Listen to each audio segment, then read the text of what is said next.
안녕하십니까, 여의도 24시입니다. 여러분들, 이번 시간에는 국민의힘 당대표 후보자들에 대해서 총평을 해보려고 합니다. 총평. 그리고 지난 전당대회 기간이 있지 않습니까? 이 과정에서 이 당대표 후보자들이 했던 그 언행을 한번 이렇게 되돌아보면서 그거에 대해서 평가를 해보려고 합니다. 과연 이 사람들은 어떤 점수를 받을 것인가? 그 점수란 거는 여러분들 제가 매긴 거기 때문에 별로 의미는 없습니다만, 그냥 여러분들이 공감하시거나 또는 그건 좀 너무 아닌 것 같다 이렇게 생각하시거나 그런 부분들이 있다고 한다면 댓글로 의견을 남겨주셨으면 좋겠습니다. 일단은 참 이게 안타까운 일인 게 뭐냐면, 이 윤상현 후보 있지 않습니까? 윤상현 의원 같은 경우에는 특별하게 어떤 얘기를 할 그런 대목이 별로 없습니다. 왜냐? 윤상현 의원 같은 경우에는 특별하게 뭐랄까 인상에 남을 만한 그런 언행을 한 바가 없다고 저는 생각하기 때문에 그렇습니다. 윤상현 의원 물론 뭐라 그래야 될까, 이 토론, TV 토론 이런 것들이 진행되는 과정에서 상당히 그 5선 의원이라는 그 경륜에 걸맞는 매끄러운 그 중재도 하는 것 같고, 그 다음에 이런 어떤 감정적으로 그런 것들을 드러내지 않는 상당히 절제된 표현, 그런 언행을 했다 이렇게 평가를 받지만, 기억에 남는 메시지 그런 건 잘 없습니다. 기억에 남는 메시지라고 할 때는 결국에는 이렇게 당 중앙을 폭파해야 된다, 보수로 혁명 이런 걸 외쳤는데, 이제 그런 건 너무나도 이제 추상적이고 그렇기 때문에 거기에 대해서 굳이 평가할 필요는 없다, 저는 그렇게 생각합니다. 아마 여러분도 그렇게 생각하실 거고, 또 이 각종 여론조사 그런 수치를 봤을 때 이 윤상현 후보의 지지율은 거의 한 3% 정도에 불과하지 않습니까? 물론 그걸 제가 폄하할 의도는 없습니다만, 윤상현 의원에 대해서 이렇게 지금 시간을 들여가면서 얘기를 하는 것 자체가 어떻게 보면 여러분들하고 이렇게 상당히 좀 이렇게 시간을 허비하는 거 아니냐, 그런 생각이 들기 때문에 윤상현 의원은 일단 좀 배제를 하도록 하겠습니다. 그리고 이제 원희룡 의원에 대해서, 원희룡 후보에 대해서 얘기를 할 텐데, 여러분들 제가 이 지난 6차 토론 이런 것들을 보면서 정리한 내용이 있는데, 그걸 보면서 여러분들하고 얘기를 해보려고 합니다. 뭐냐면 그렇습니다. 일단 가장 결정적으로는 이 원희룡이라는 사람은 그동안에 저 사람은 공부 잘한 똑똑하고 엘리트다 이런 이미지가 있었습니다. 아니, 실제로 그랬습니다. 실제로 그랬는데 이번에 그 전당대회를 통해서 이 원희룡의 이와 같은 이미지 있지 않습니까? 이런 것들이 싸그리 무너지지 않았나, 그런 생각이 듭니다. 완벽하게 깨지지 않았나, 그런 생각이 듭니다. 결국에는 이 원희룡이 갖고 있는 정치적 자산, 이게 원래는 정치적 자산이 아니겠지만 원희룡 인생에 있어서 최대의 자산이 바로 이거였는데, 이게 이번 전당대회를 통해서 무너졌다, 그렇게 생각을 합니다. 왜냐? 저번 총선 4.10 총선 때까지만 해도, 소위 인천 계양을 해서 이재명이하고 명령대전을 치를 때만 해도 이 원희룡이 이런 언변에서는, 그리고 이 논리에서는 이재명을 압도했습니다. 여러분들 그 장면 기억하실 겁니다. 그런데 그랬던 사람이 불과 몇 달 만에 어떻게 이렇게 바뀔 수가 있느냐, 이런 생각이 들지 않습니까? 이런 의문이 제기될 수밖에 없지 않습니까? 그러면 그겁니다.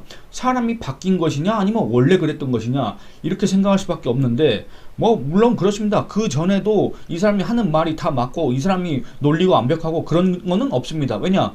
여러분들 이번 전당대회 과정을 통해서 원희룡의 과거를 우리가 집중 조명을 한번 해봤지 않습니까?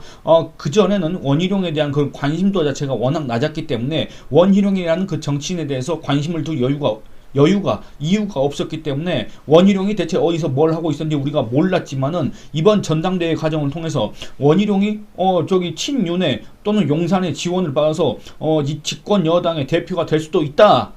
물론 그 확률은 상대적으로 낮지만 어쨌든 그럴 가능성은 충분히 있지 않습니까?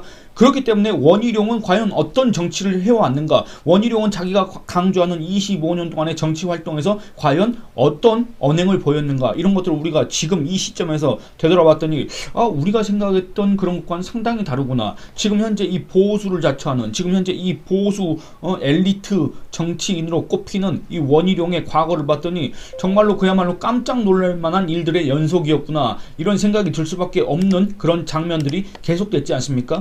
그래서 그런 것들을 보면 결국에는 이번에 그 원희룡이 갖고 있었던 정치적 자산, 그리고 원희룡이 실제 갖고 있지는 않았지만 이 소위 말하는 보수 또는 우파 지지층이 원희룡한테 기대했던 그런 모습들이 이번 전당대회를 계기로 해서 증발했다, 아니면 애초에 없었다는 게 확인됐다.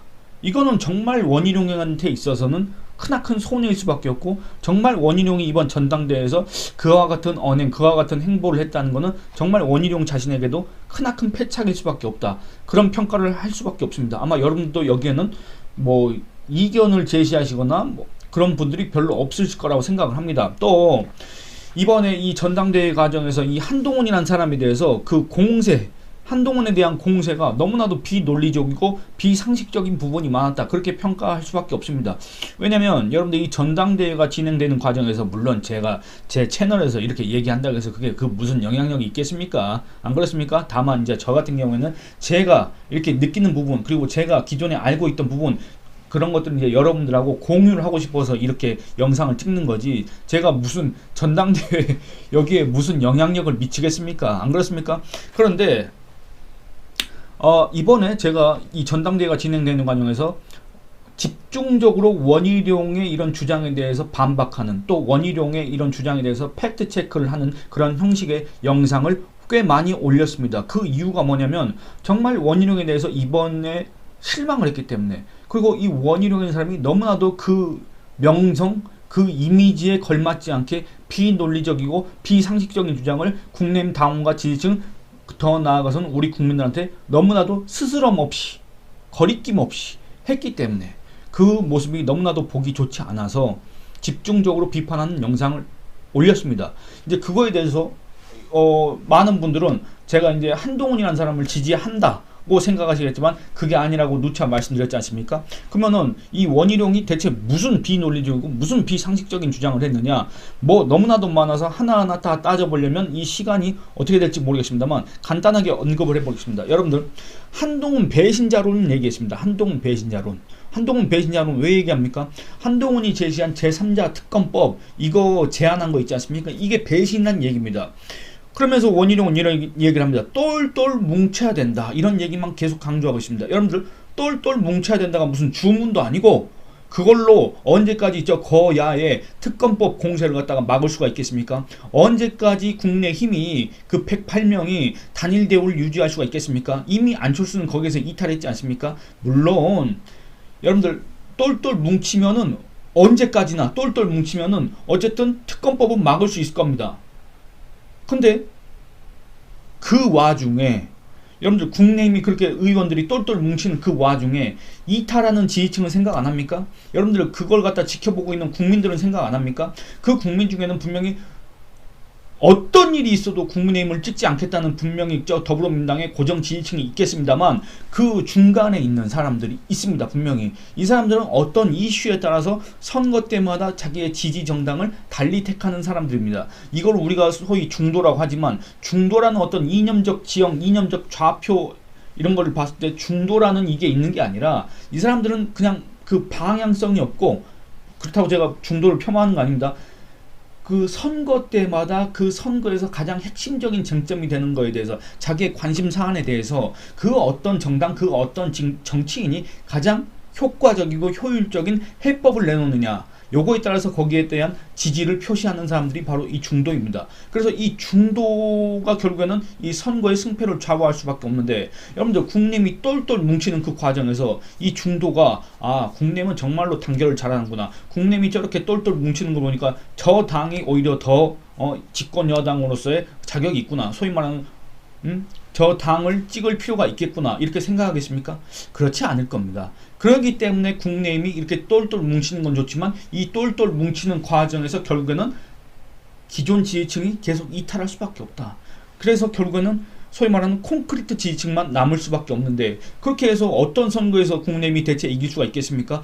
국내힘이 저기 대구, 경북, 부산, 울산, 아마 부산, 울산, 경남에서도 이제 힘들어질 가능성이 있습니다. 그렇게 나가다가는 결국에는 대구, 경북 말고는 국내힘이 이런 상황에서 어떤 의석, 어떤 선거의 승리를 기대할 수 있는 환경이 안 된다, 그 말입니다. 그러면 국내힘은 지금 이걸 어떻게 헤쳐나갈 방법이 있습니까? 원희룡 후보는 제3자 특검법을 제안한 한동훈을 향해서 배신자다, 이런 식으로 얘기를 하고, 그 다음에 특검은 탄핵이다, 이렇게 얘기를 하고, 똘똘 뭉쳐야 된다, 이렇게 얘기를 하는데, 이렇게 나가다가는 여러분들 그야말로 민심이 이탈해서, 지금도 민심이 상당히 이탈한 상황입니다만, 민심이 이탈해서 원희룡이 그렇게 외쳤던 그 탄핵 있지 않습니까? 그 탄핵이 현실화되는 상황이 올 수도 있습니다.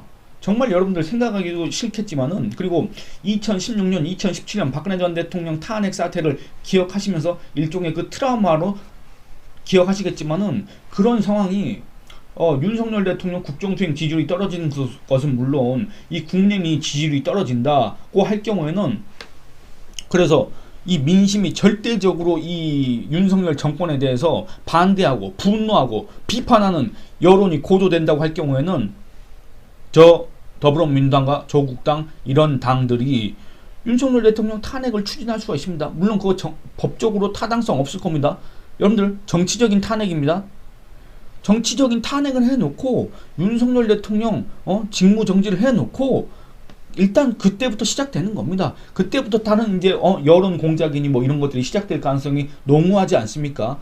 물론 이재명 당이나 조국 당이 그렇게 할 것이라고 제가 확신한 게 아니라 그냥 과거의 그런 전례를 비춰봤을 때 그럴 가능성도 있지 않습니까, 여러분들? 그러니까 이런 것들을 막을 수 있는 해법을, 그렇다고 한다면 25년 동안 정치 활동을 해왔다는, 자기의 그 정치 경륜을 강조하는, 자부하는 원희룡 후보가 우리 국민들 앞에서 또는 국민의힘 당원과 지지층들 앞에서 공개적인 장소에서 합동 연설이든지 아니면 TV 토론이든지 아니면 그 전당대회가 진행되는 동안에 이 언론 인터뷰든지 거기에서 분명히 자기의 해법을 제시를 했어야 됩니다. 그런데 그런 건 없이 특검법을 받는 거는 탄핵이고 배신이다 이렇게 얘기를 하니까 그게 무슨 설득력이 있고 무슨 공감이 있겠습니까? 당장은 국내의 전통적인 지지층을 갖다가 결집시키는 효과는 있을 겁니다. 이게 총선 당시에 2조 심판 이런 구호와 비슷한 효과가 있기도 할 겁니다. 그런데 이걸로 언제까지 국내미 연명할 수가 있겠습니까? 글쎄, 그 유효기간은 그렇게 길지 않을 겁니다. 그래서 제가 이제 정리했던 글들을 좀 읽어보자면 이렇습니다. 특검법 공세 언제까지 막을 수 있느냐, 이거를 확신할 수 있는 사람은 없습니다. 법적 논리가 아닙니다. 이 특검법을, 이 제3자 특검법을 제안한 거는 법적 논리로서 더불어민주당의 저 특검법은 너무 이 독소조항이 많다. 그렇기 때문에 이 제3자 특검법이 정말 타당하고 합리적이다. 그래서 이걸로 특검을 해야 된다는 그런 취지가 아닙니다. 이거는 법적 논리로 지금 접근하는 게 아니라 정치적 논리로 접근한 특검법입니다.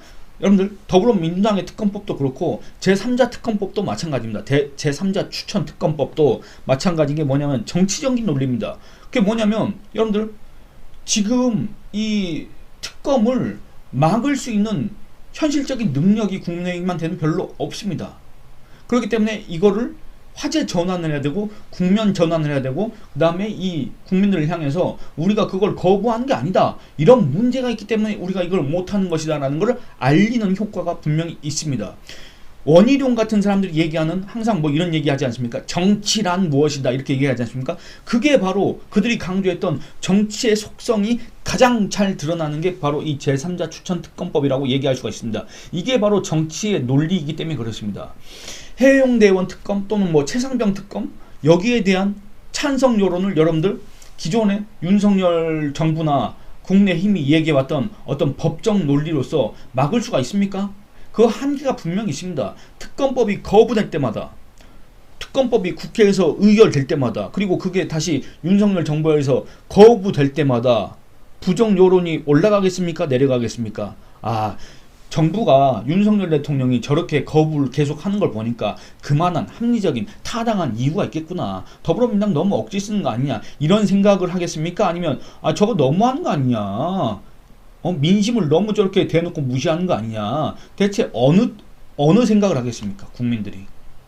그래서 저 부정 여론을 대체 어떻게 막을 수 있는 방법이 없지 않습니까? 이런 상황에서 한동훈이 제시한 제3자 추천 특검법, 그 무슨 대단한 대안은 아니라고 생각을 합니다. 뭐 그 무슨 대단한 획기적인 발상이라고 평가할 수는 없습니다. 그럼에도 다만 지금까지 국내인 사람들이 뭘 했습니까? 지금까지 아무것도 안 했지 않습니까? 그런 사람들이 똘똘만 외치고 있지 않습니까? 똘똘만 외쳐서 문제가 해결될 수 있다고 한다면 그거 계속 외치고 있으면 되지. 왜 안 되겠습니까? 근데 그걸로 안 되는 게 현실이지 않습니까? 그러면 이렇게 물어보지 않습니까? 그 대체 대안이 뭐냐? 제3자 추천 특검법을 갖다가 반대를 하는데 그게 배신이라고 하는데 그게 바로 탄핵이라고 하는데 그렇다고 한다면 무슨 대안이 있느냐? 대안을 얘기해봐라 했을 때 여러분들 거기에 대해서 내 대안은 이거다라고 얘기하는 사람 보신 적 있습니까? 심지어는 지금 이 전당대회 과정에서 그 누구보다도 이렇게 목소리를 크게 외쳤던 원희룡 후보조차도 거기에 대해서 얘기한 거를 여러분들 들어보신 적 있습니까? 그냥 정말로 말 그대로 주문처럼 똘똘만 외치고 있지 않습니까? 아닙니다. 여러분들 그거 갖고는 절대 막을 수가 없습니다. 그리고 그겁니다. 왜 특검은 탄핵이라고 외치느냐? 그것도 정말 위험하다. 여러분들 그거 우리 국민들이 물론 국내외 전당대회 내지는 TV토론 합동연설에 이거를 계속 보고 관심있게 보고 그 내용을 오랫동안 기억하고 그런 사람들은 없겠지만은 이게 언론 보도가 되지 않습니까? 언론 보도가 될 때는 가장 자극적인 거, 그 해당 후보의 발언의 요지 이런 거를 갖다가 제목으로 쓸 수밖에 없습니다. 근데 계속 특검은 탄핵이다, 특검은 탄핵이다 했을 때는 사람들은 뭐라 그럽니까? 이제 분명히 탄핵의 사유가 차고도 넘치는데 그래서 윤석열 대통령이 자기가 탄핵되는 걸 막기 위해서 특검을 계속 거부하구나 이런 생각을 갖게 할 가능성이 너무나도 크다 그 말입니다. 한마디로 그 위기를 자초할 가능성이 너무나도 크다 그 말입니다.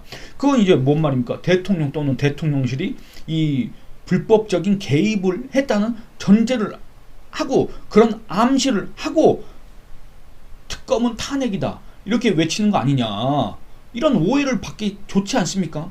제3자 특검법도 뭐 본질적으로 다르지 않다 이렇게 주장을 하는데, 그러니까 민주당의 특검이나 한동훈의 대안이나 똑같다, 다 탄핵을 기도하는 것이다, 탄핵을 의도한 것이다 이렇게 지금 얘기를 하는데, 여러분들 그에 대해서 왜 이 제3자 추천 특검법조차 윤석열의 탄핵을 의도하는 것인지 여러분들 설득력 있는 분석을 한번 한 거 보신 적 있습니까? 원희룡 후보가 거기에 대해서 왜 그게 탄핵인지 얘기한 거 본 적이 있습니까?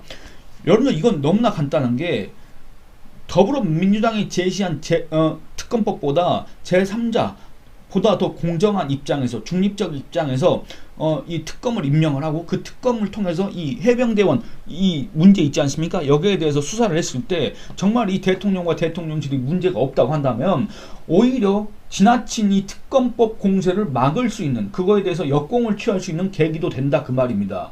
그리고 여러분들 법리적으로 봤을 때도 지금까지 윤석열 대통령 또는 윤석열 정부 또는 국민의힘에서 이렇게 얘기한 그 법리 해설이 있지 않습니까? 그런 거를 고려를 해봤을 때 이 특검이 실시된다고 하더라도 더불어민주당이 임명한 특검 말고 제3자 추천 특검이 실시된다고 하더라도 과연 대통령한테 어떤 정치적 위기가 도래할 것인가? 저는 거기에 대해서 그렇지 않을 거라고 생각하는데 왜 원희룡은 자꾸 특검은 탄핵이다 그렇게 외쳐가지고 우리 국민들로 하여금 뭔가 있긴 있나 보구나 이렇게 생각을 하게 만드냐 그 말입니다. 왜 윤석열을 지키겠다는, 왜 윤석열 정권을 끝까지 지키겠다는 사람이, 그러면서 그렇게 지지를 호소했던 사람이 왜 윤석열 정권을 자꾸 위기로 몰아넣는 그런 선전 구호를 외치느냐 그 말입니다. 저는 그게 너무나 이해가 안 됩니다. 그게 25년 동안 정치를 해왔다는 그 경륜에서 우러나오는 그 발언입니까? 거기에서 나오는 언행입니까? 그렇다고 한다면 원희룡의 25년 정치 생명은 그야말로 우리 국민들한테는 의미가 별로 없는 것 같다, 좋은 평가를 받기 힘들 것 같다, 이런 얘기를 할 수밖에 없습니다. 또 얘기를 해보겠습니다. 여러분들 이재명 당이라고 할 수 있는 더불어민주당 있지 않습니까? 더불어민주당도 이재명 이 체포동의안 이 가결 부결 이걸 놓고 상당히 그 당내 갈등이 심했습니다. 그때 당시에도 더불어민주당에서 뭐 똘똘이라는 그런 표현이 나왔는지 안 나왔는지 제가 정확히 기억나지 않지만 어쨌든 이걸 막기 위해서 이 부결표를 가결표를 단속하고 막 그랬습니다. 그리고 이재명의 극성지 지금 개딸들이 이 의원들을 갖다가 분류를 하고 막 그렇게 공격을 하고 그랬지 않습니까? 그리고 이 여론 압박을 하고 그랬습니다. 근데 거기에서 여러분들 가결표가 이탈표가 나왔습니까? 안 나왔습니까? 나왔습니다. 여러분들 결국에는 하다 이렇게 막다가 결국에는 민심이 악화된다, 이탈한다, 흔들릴 수밖에 없다 라고 한다면 거기서 이탈표가 나올 수밖에 없습니다. 그리고 여러분들 지금 현재 총선 끝났습니다. 총선 끝났다는 말은 뭔 말입니까? 이 국회의원들이 두려워하는 이 공천권을 쥐고 있는 사람이 없다는 얘기입니다. 그러면 이 국회의원들은 솔직히 지금 현재 상황에서는 그 누구의 눈치를 볼 상황이 아닙니다. 그런 사람들이 눈치를 보는 건 뭐냐면 나중에 자기 지역구에서 자기가 재선을 할 수 있을 것인가? 자기가 계속 정치 생명을 이어갈 수가 있을 것인가? 이런 것들을 봤을 때 민심이 악화된다고 할 경우는 그런 가능성이 줄어들지 않습니까? 그럴 때는 점점 흔들릴 수밖에 없고 이탈할 가능성이 커집니다. 그게 바로 정치인들의 속성 아닙니까? 여러분들 그 정치인들의 속성을 여러분들 여실히 지금까지 보셨지 않습니까? 그런 것들을 봤을 때 언제까지 그 똘똘이란 주문으로 이 특검법 공세를 막을 수가 있느냐, 어떻게 거기에 계속 맞설 수가 있느냐, 그겁니다. 만약에 그걸로 맞설 수 있다고 한다면 지금까지 여러분들 특검은 탄핵인데 이 위기를 헤쳐나가기 위해서, 이 정권 최대 위기 상황을 풀기 위해서 국내임은 똘똘 뭉쳤지 않습니까? 근데 이걸 막기 위해서 노력을 뭘 했습니까? 어떤 노력을 했길래 지금 이렇게 해병대원 특검법에 대해서 찬성한 여론이 이렇게 압도적입니까? 그러니까 지금까지 했던 방법, 그리고 앞으로도 이렇게 해야 된다고 외치는 그 방법들이 그 민심을 무마하기에는, 이 특검법, 이 정국을 갖다가 해소하기에는 역부족이다. 효과가 없다. 그런 얘기를 하고 싶습니다. 그리고 또 시간이 좀 길어지는데 이 얘기를 하고 싶습니다.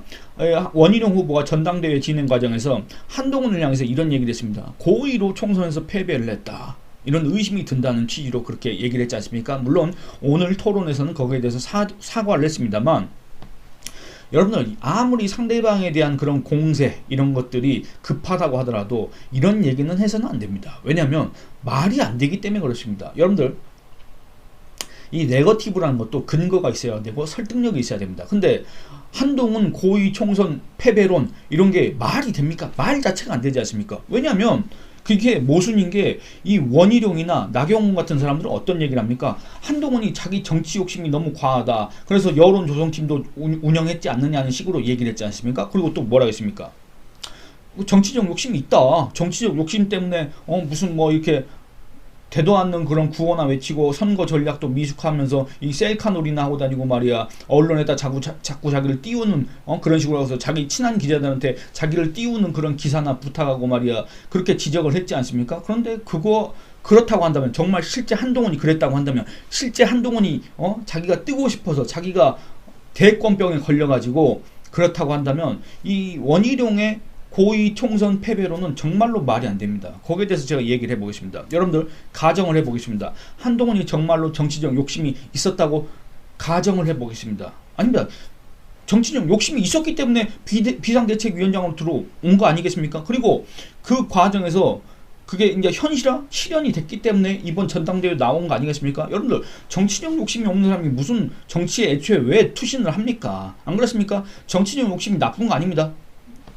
가치 중립적 입장에서 말씀드린 겁니다. 그리고 이 원희룡의 정치적 욕심에 대해서는 과거에 제가 원희룡 국토교통부 장관 시절에 한번 밥을 먹었다고 말씀드렸지 않습니까? 그 밥을 먹을 때 원희룡 장관의 분석도 그랬고 평가도 그랬고 저도 거기에 동의를 했습니다. 저도 한동훈 당시 법무부 장관이 정치적 욕심이 있는 것 같다 이렇게 얘기를 했습니다. 거기에 대해서는 뭐 그 자리에 있던 사람들이 다 동의를 했기 때문에 여러분들 그 정치적 욕심이 있는 사람이 자기의 정치적 욕심 때문에 대통령 부인의 문자도 읽씹한 사람이 원희룡 측의 그 주장을 인용을 해보자면 그렇습니다. 그리고 그렇게 대권병에 걸린 사람이, 이거는 홍준표 주장에 따르면 그렇습니다.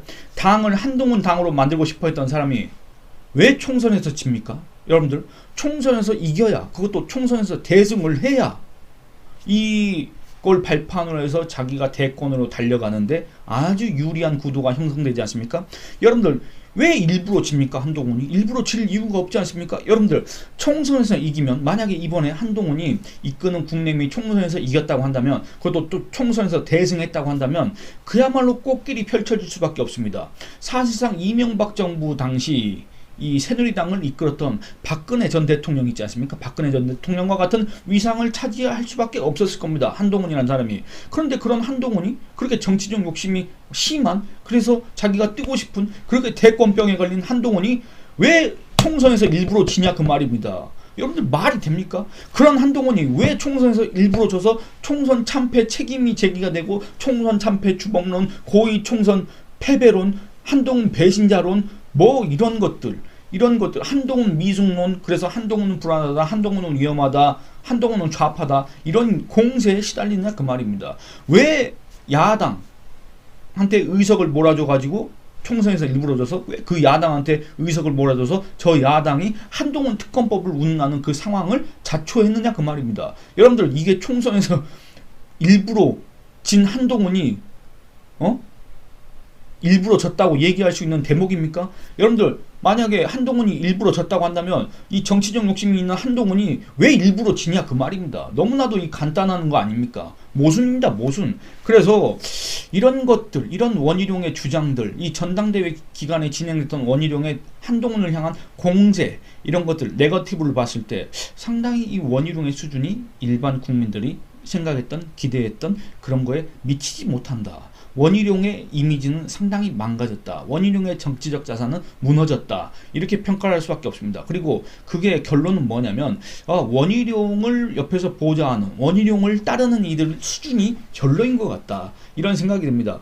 원희룡이 정치를 25년 동안 했지만 그 측근 내지는 우군으로 변변한 사람들을 두지 못한 것 같다. 이런 생각이 듭니다. 그 말은 뭔 말입니까? 이 말은 다시 말해서 원희룡이 인복이 없다는 걸 뜻합니다. 여러분들, 지도자가 인복이 없으면 어떻게 됩니까? 지도자로서의 역할을 할 수가 없습니다. 애초에 지도자가 될 수가 없습니다. 여러분들, 주변에 자기를 따르는 사람들이 많아야 지도자로서의 어떤 소양을 갖출 수가 있지 않습니까? 근데 따르는 사람도 없고 그 주변에 변변한 사람도 없다고 한다면 이 사람을 누가 그 지도자로서 추앙을 하고 지도자로서의 능력을 갖다가 인정을 할 수가 있겠습니까? 안 그렇습니까? 결국에는 원희룡의 매력이 없거나, 지도자로서의 원희룡의 매력이 없거나, 또는 원희룡 자체의 정치적 미래가 어두웠기 때문에 사람들이 붙지 않았거나, 또는 원희룡의 사람 보는 안목이 부족해서 제대로 된 사람을 그동안에 곁에 두지 못한 그 결과가 이번 전당대회 기간 동안에 드러난 거 아니겠느냐. 그래서 원희룡이 그렇게 비논리적이고 비상식적이라는 비판을 자초할 만한 그런 네거티브를 일관해왔던 거 아니냐, 이런 생각이 듭니다. 그래서 이런 과정들을 봤을 때 이 원희룡 같은 경우에는 이번 전당대회에 나온 것이 정말 크나큰 패착일 수밖에 없다. 그리고 이런 것들을 통해서 또 한 가지 살펴볼 수 있는 게 뭐냐면, 그냥 원희룡은 지금까지 그냥 남아 있었다고 한다면 진짜 보수의 자산이다, 이런 평가를 받았을 텐데, 괜히 이번 전당대회에 나가서 과거에 이명박 대통령 탈당을 촉구한 일, 박근혜 대통령 탄핵에 앞장선 일, 그 다음에 2018년 지방선거 때 더불어민주당에 입당할 수도 있다고 했던 일, 문재인의 철학 등을 구현할 수 있다는 그 얘기, 그 다음에 문재인 정부는 80점인데 박근혜 정부는 마이너스라고 했던 그 얘기, 이런 그의 과거, 그러니까 소위 보수 정치인을 자처하는 지금과는 전혀 다른 언행이 지금 집중 조명됐지 않습니까? 또 한나라당 시절에 소장개혁파라고 자처를 했지만 지금도 그걸 운운하고 있지만, 결국에 당시 상황을 복귀해 봤을 때 잘해야 지금의 이준석이가 국민의힘에서 했던 그 행태와 거의 유사한 그런 행동을 했다, 이준석이와 결코 다르지 않다는 그런 비판을 또 자초할 수밖에 없지 않습니까? 결국엔 뭡니까? 지지율은 미미했지만 대선 주자로 꼽혀왔고, 이번에 국토교통부 장관을 했고, 이재명과 붙으면서 차기 주자 중 한 명으로 언급됐고, 그 다음에 과거가 알려지지 않은 상태에서는 보수의 자산으로 평가받기도 했던 그 원희룡이 이번 전당대회를 통해서 완전히 그 보수 또는 우파 지지층의 기대를 저버리는 그런 언행들을 계속해 왔다. 그리고 또 이 완전히 윤석열 대통령의 하수인 또는 친윤의 얼굴 마담이라는 식으로 낙인이 찍혔다. 그럼 어떻게 됩니까? 여러분들, 자기의 기존에 갖고 있던 정치적 자산은 이미 폐기가 됐습니다. 그리고 이번에 자기가 그 자기의 새로운 정치적 자산으로 밀고 나가려고 했던 그것들은 상당수, 다수 보수, 우파 지지층으로부터 환영을 받지 못하는 그런 자산입니다. 한마디로 어떻게 보면 부도수표다, 이렇게 얘기를 할 수가 있는데, 그 부도수표가 마치 대단한 자산인 것 마냥 이렇게 내세워서 이 원희룡이 자기의 몸값을 이렇게 올리려고 했지만 결국에는 이거는 크나큰 실수였다. 결국에 이번 전당대회에 나온 것은 원희룡이 스스로 자기의 정치 생명을 끝낸 것과 같다. 이렇게 평가를 할 가능성이 큽니다. 아마 여러분도 여기에 동의하실 겁니다. 여러분들의 의견을 댓글로 한번 남겨주시기 바랍니다. 저는 정말 간단하게 이 원희룡에 대해서 평가를 하려고 했는데 이렇게 찍다 보니까 거의 30분이 됐습니다. 그래서 뭐 여러분들이 길다 뭐 이렇게 얘기하실 수도 있고, 그 다음에 얘기를 좀 줄여라 이렇게 또 댓글을 다실 수도 있지만, 그렇습니다. 저는 뭐 여기에서 뺄 내용은 없다고 생각합니다. 오히려 그 동안에 원희룡이 했던 그 언행을 고려하면 이 정도도 상당히 짧게 평가를 했다, 이렇게 생각을 하는데, 다음 영상에서 나경원 후보에 대해서 얘기할 때는 짧게 얘기를 하도록 하겠습니다. 여러분들 좋아요 많이 눌러주시고, 그 다음에 시청도 끝까지 해주시고, 물론 지금까지 시청을 하셨어야 이 얘기를 들으시는 건데 시청도 해주시고, 그 다음에 주변 분들한테 추천도 많이 해주시길 부탁드리겠습니다. 이번 영상은 여기서 마치도록 하겠습니다. 감사합니다.